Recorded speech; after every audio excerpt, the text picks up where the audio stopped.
And now we will begin with a round of speakers on behalf of the political groups.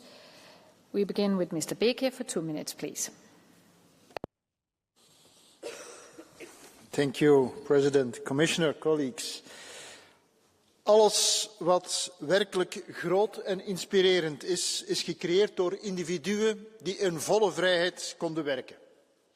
Dat is een citaat van Albert Einstein. Albert Einstein, net als de denkers van de Frankfurter Schule of Hannah Arendt bijvoorbeeld, vluchtte hij in de jaren 30 Nazi-Duitsland. Weg van Duitsland, weg van het nazisme en het fascisme naar de Verenigde Staten. Om daar in alle vrijheid en in alle ruimte hun academische ideeën te kunnen ontwikkelen. Vandaag, mevrouw de commissaris, collega's, zien we het omgekeerde. De Trump-administratie hakt fors in op de onderzoeksbudgetten. Maar dat niet alleen. Het beperkt de wetenschappelijke vrijheid en het verzwakt het maatschappelijke debat. Hierdoor willen steeds meer Amerikaanse onderzoekers op zoek gaan naar nieuwe toevluchtsoorden. Wel, mevrouw de commissaris, dat biedt voor ons hier in Europa een unieke kans om zich te profileren als de vrijhaven voor internationaal talent. Juist nu willen wij als Europese Unie de innovatiekloof dichten. Om deze achterstand te overbruggen, moeten we de basis van innovatie versterken. Met de European Research Area Act, met betere toegang tot onderzoeksinfrastructuur en een strategie om die belemmeringen voor start-ups en scale-ups weg te nemen. Een verdubbeling van de onderzoeksmiddelen en de Clean Industrial Deal kunnen extra aandacht creëren, zodat ambitieuze wetenschappers hier de technologieën van de toekomst kunnen ontwikkelen. Mevrouw de commissaris, nu dat de Verenigde Staten kampen met bezuinigingen, een klimaat van onverdraagzaamheid, biedt dit voor Europa een gouden kans. Laten we investeren in onderzoek, onderwijs, aantrekkelijke loopbanen, zodat de Europese Unie opnieuw een baken wordt voor de wetenschappers van morgen. Mevrouw de commissaris, haal de Einsteins terug naar Europa. Dank u wel. Thank you very much. And the next speaker is Ms. Ros Sempere for 1 minute, please. Gracias, presidenta, comisaria. Los enemigos de la libertad siempre atacan primero a la investigación y a la educación. Siempre atacan primero a los que quieren encender las luces del progreso en nuestra sociedad. Nos quieren mantener en la oscuridad del oscurantismo.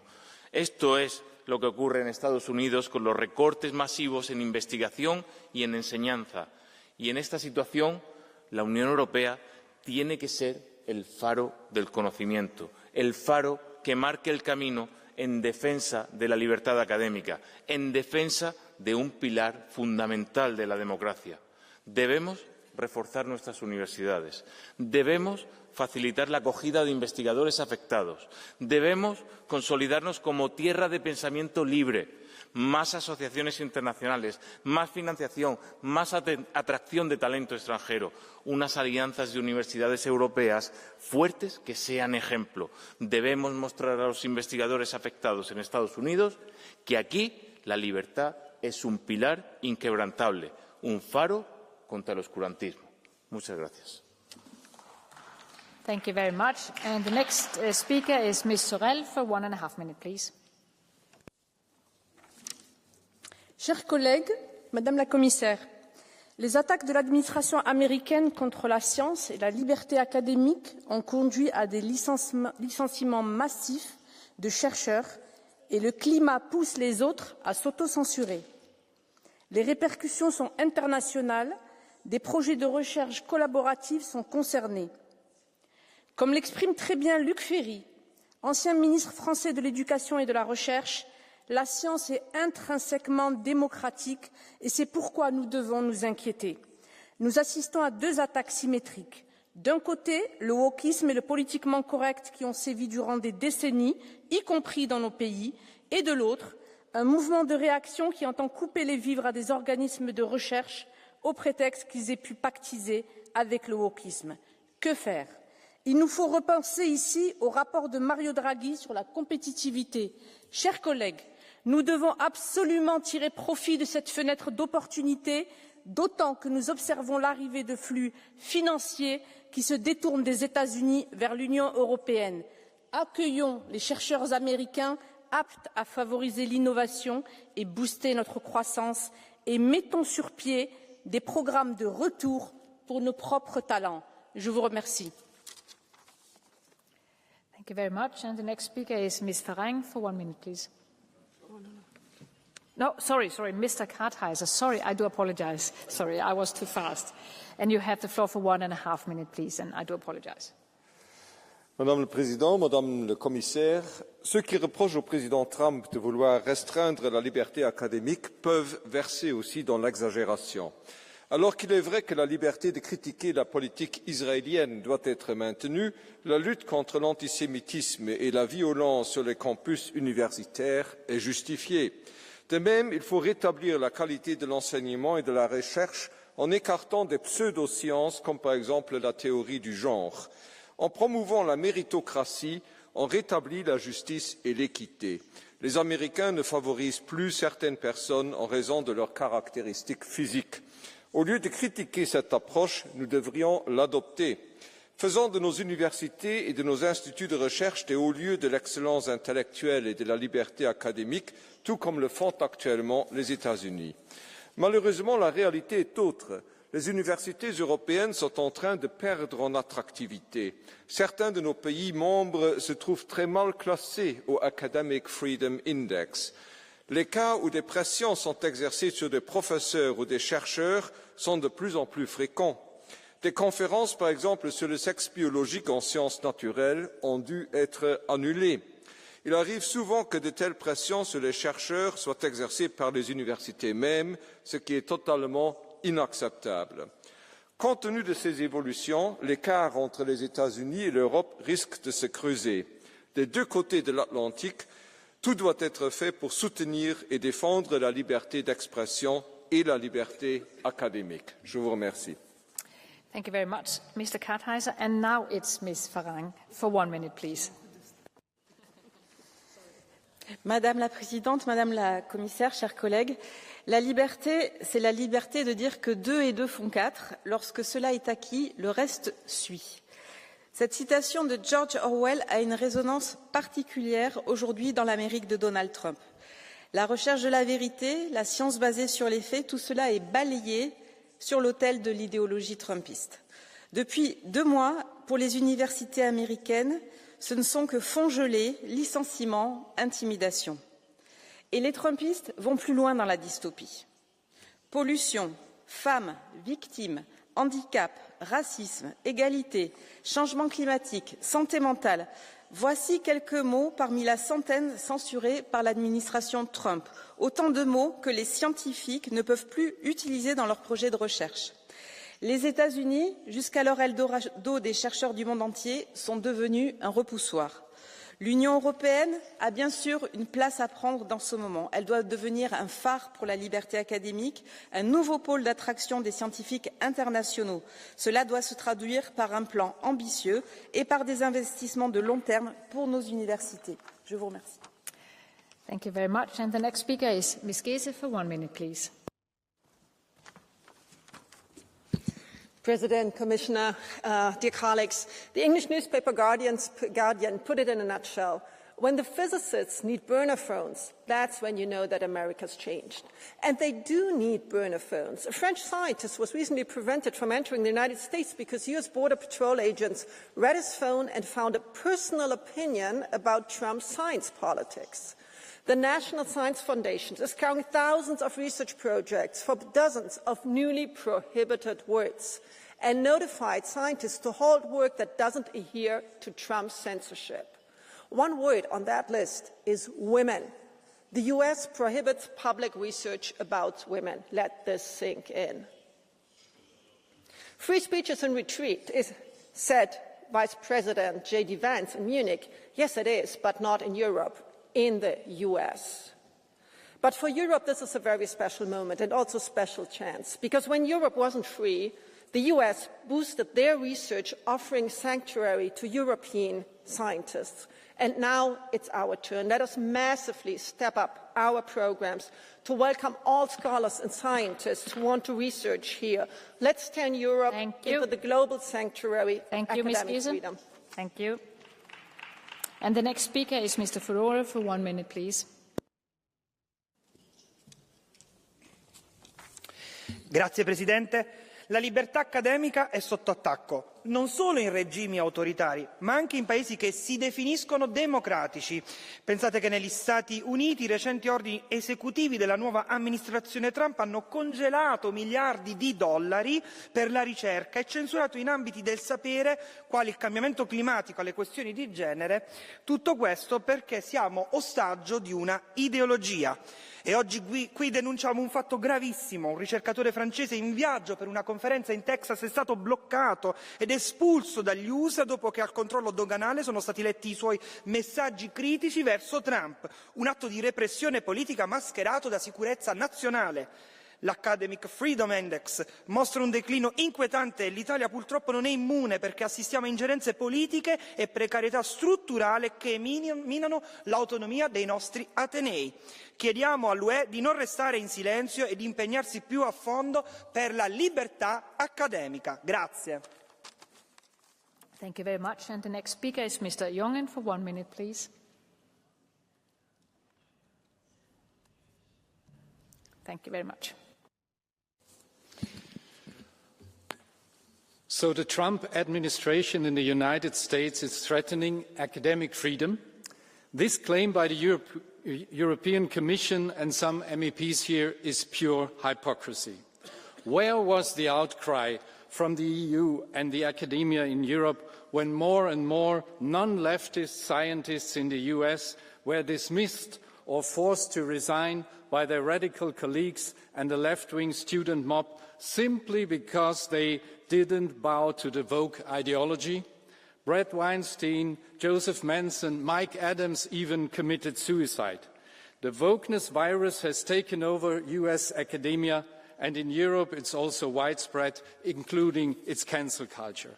If President Trump now takes action against the intolerant and unscientific gender ideology, if he stops DEI programs that discriminate white people and also restricts the dogmatic, almost religious climate research, then he's taking measures that help restore scientific freedom, not suppress it.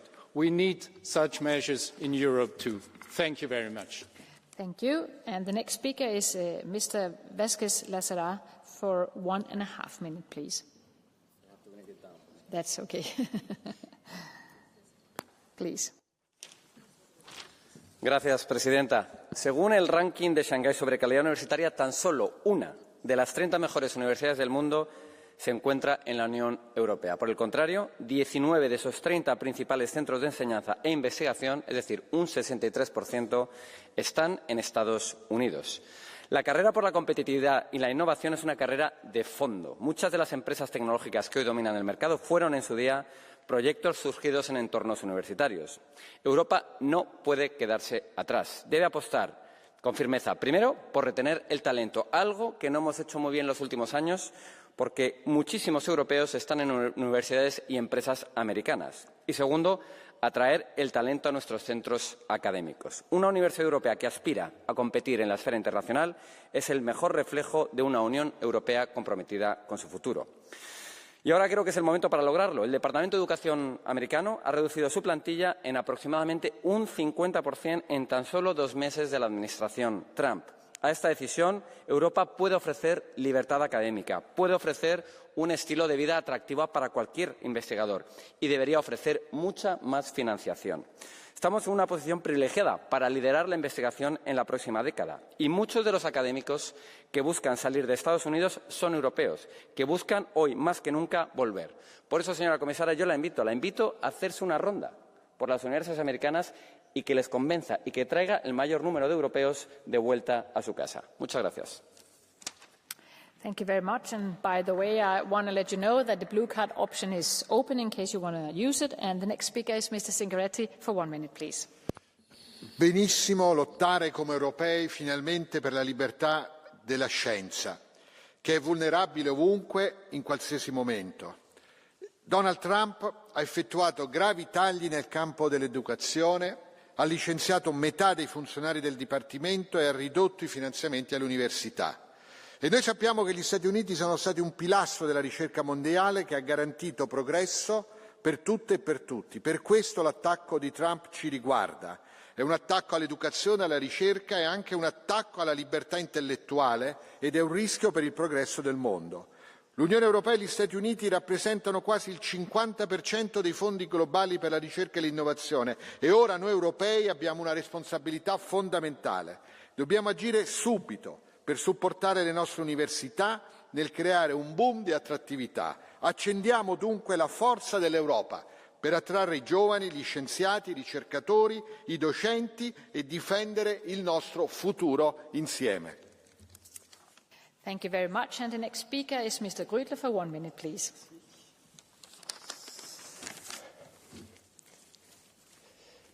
Madame la Présidente, Madame la Commissaire, avec M. Trump, les chercheurs américains vivent un véritable cauchemar. Budget coupé, bourses supprimées, licenciements abusifs. Beaucoup envisagent de quitter leur pays. Ces attaques ne sont pas seulement financières, elles sont idéologiques. C'est une censure de la recherche sur le climat, sur la santé, sur les technologies de pointe, sacrifiées sur l'autel du populisme. Nous revoilà à l'époque de Galilée, où la science doit plier face au dogme d'un seul homme. L'Europe doit recueillir ses talents et devenir le bastion mondial de l'excellence scientifique et de la liberté académique. Offrons à ces chercheurs un avenir avec des financements et des opportunités. Les 22 millions d'euros annoncés pour le projet pilote sont bien, mais ne suffiront pas. Il faut aller plus loin et il faut chercher d'autres financements publics et privés. Dear American researchers, European research needs you now. Thank you very much. And the next speaker is Ms. Strulenberg for 1 minute, please.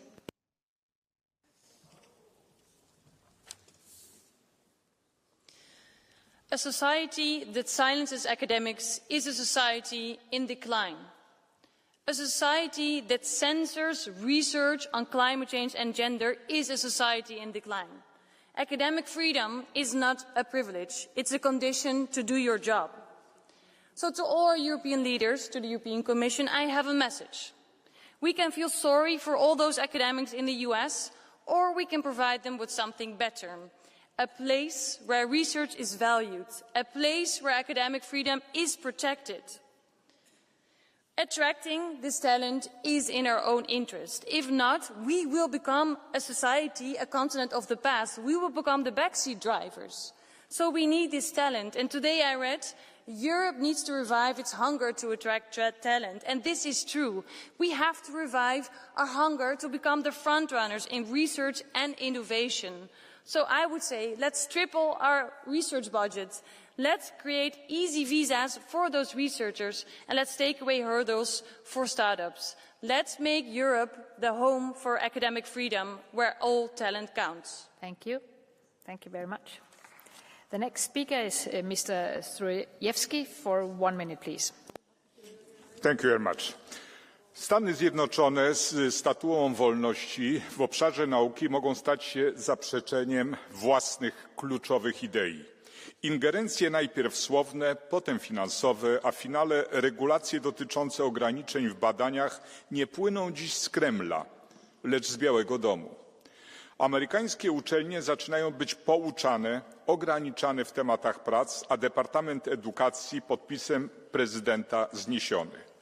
Wobec ponad 40 uczelni, w tym takich jak Yale, prowadzone są postępowania, uwaga, o naruszenie praw obywatelskich. Są dwa szczególnie wrażliwe obszary, swoiste barometry wolności. To świat kultury i świat nauki. Nie chcę dokonywać dalszych ocen polityki kluczowego przecież państwa na świecie. Dziś raczej chcę pozytywnie się odnieść do pierwszych propozycji naszych europejskich uczelni. Zapraszamy na stary kontynent i badaczy, i naukowców, i studentów. Zagwarantujemy im wolność akademicką, warunki do poszukiwania najlepszych rozwiązań, zarówno by dbać o postęp w medycynie, jak i monitorować zmiany klimatyczne. Dziękuję bardzo. Thank you very much. And the next speaker is Ms. Galvez for 1 minute, please. Gracias, presidenta, comisaria. La libertad académica lleva años disminuyendo de la mano de las propuestas antiliberales y también de la mercantilización del conocimiento. Pero ahora que además con la llegada de la administración Trump, la censura, la narrativa anticientífica y la cancelación de financiación de muchos proyectos de investigación y programas académicos ha puesto a la comunidad científica de Estados Unidos en un contexto de falta de libertad, sobre todo en áreas de conocimiento como el medio ambiente o los estudios de género que están siendo desmantelados. En este contexto, la fuente de competitividad de Estados Unidos, que siempre ha sido su capacidad de atracción de talento, puede desaparecer. Así que Europa debe activar y dotar el programa propuesto por Manuel Heitor, conocido como Choose Europe, para recuperar y atraer el talento mediante una mejor financiación, facilitando visados y fortaleciendo las colaboraciones internacionales. Pero no solo. La defensa por la democracia, la igualdad, los estados de bienestar pueden y deben ser el plus que aporte a Europa a nuestra apuesta para atraer los mejores talentos como fuente de competitividad y riqueza en el más amplio sentido del término. Thank you very much. Thank you. And the next speaker is Mr. Bana for 1 minute, please. Două personaje din istoria umanității au destine ce sunt astăzi foarte actuale. Giordano Bruno, ars pe rug pentru crima de a spune că universul este infinit, și Galileo Galilei, scăpat de rug, dar închis pe viață pentru crima de a afirma că Pământul se învârte în jurul Soarelui. 400 de ani mai târziu, astăzi, în Statele Unite, universități sunt amenințate că pierd finanțarea, programe de cercetare sunt întrerupte pentru că nu convin unei dogme, oameni de știință ajung să se teamă de poliția gândurilor sau a cuvintelor. Europa este acum singurul și cel mai puternic garant al libertății, atâta timp cât administrația actuală a SUA tocmai experimentează aplicația Inchiziția ideologică 2.0. Ceea ce părea de neimaginat acum câteva luni este o realitate pe care o trăim. Europa a devenit refugiu al libertății academice. Există deja inițiative de azil științific în Franța, Belgia sau Olanda și trebuie salutate, dar nu este de ajuns. Comisia Europeană trebuie să prezinte și să implementeze de urgență un program de atragere a oamenilor de știință din Statele Unite. Spiritele libere trebuie să aibă un cămin. Mulțumesc. Thank you very much. And now we have come to catch the eye, and I have only 2 speakers. The first speaker is Mr. Tynkkynen, seat 210, please.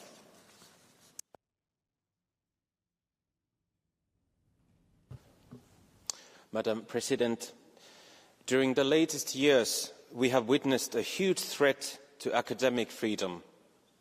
When woke, DEI and critical race theory flooded the great intellectual institutions of the West, this body was silent as a crypt. Here are a few examples.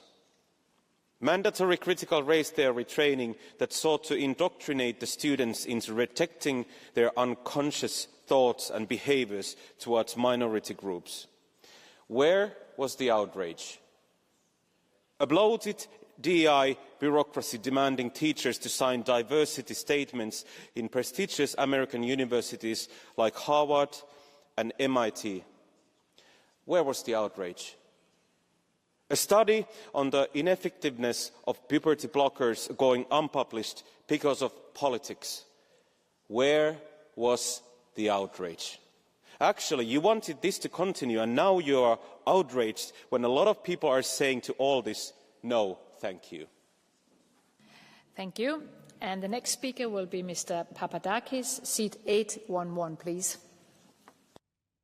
Καταγγέλουμε τις διώξεις, τις ποινές, τις απειλές σε ακαδημαϊκούς ερευνητές και φοιτητές στις ΗΠΑ αλλά και στην Ευρωπαϊκή Ένωση επειδή εκφράζουν αταλάντευτα την αλληλεγγύη τους στον αγωνιζόμενο Παλαιστινιακό λαό και καταδικάζουν τη γενοκτονία του κράτους του Ισραήλ με την στήριξη των ΗΠΑ, της Ευρωπαϊκής Ένωσης και του ΝΑΤΟ. Η προσπάθεια τρομοκράτης καταστολής απέτυχε γιατί οι λαοί βρίσκονται στη σωστή πλευρά της ιστορίας, στηρίζουν τον αγώνα των Παλαιστινίων για να τερματιστεί η Ισραηλινή κατοχή, για ελεύθερη ανεξάρτητη πατρίδα, επιστροφή όλων των προσφύγων στις αιστείες τους, απελευθέρωση όλων των κρατουμένων. Σήμερα είναι ανάγκη να κλιμακωθεί ο αγώνας των σπουδαστών, των πανεπιστημιακών καθηγητών και ερευνητών ενάντια στα ανατοϊκά προγράμματα, στις έρευνες διπλής χρήσης, ενάντια στη συνεργασία με τις Ισραηλινές και άλλες βιομηχανίες του πολέμου, ενάντια στη χρηματοδότησή τους από προγράμματα όπως το Horizon EU ή το Σύμφωνο Έρευνας και Καινοτομίας. Να αντισταθούμε στη μετατροπή των πανεπιστημίων σε εξάρτημα της πολεμικής οικονομίας της Ευρωπαϊκής Ένωσης, της όξυσης, κλιμάκωσης και επέκτασης υπεραλιστικής πολεμικής εμπλοκής σε Ουκρανία, Μέση Ανατολή, Ινδοειρηνικό. Thank you very much. And now I will give the floor back to the Commission and Commissioner Zakhariyeva to end the debate, please.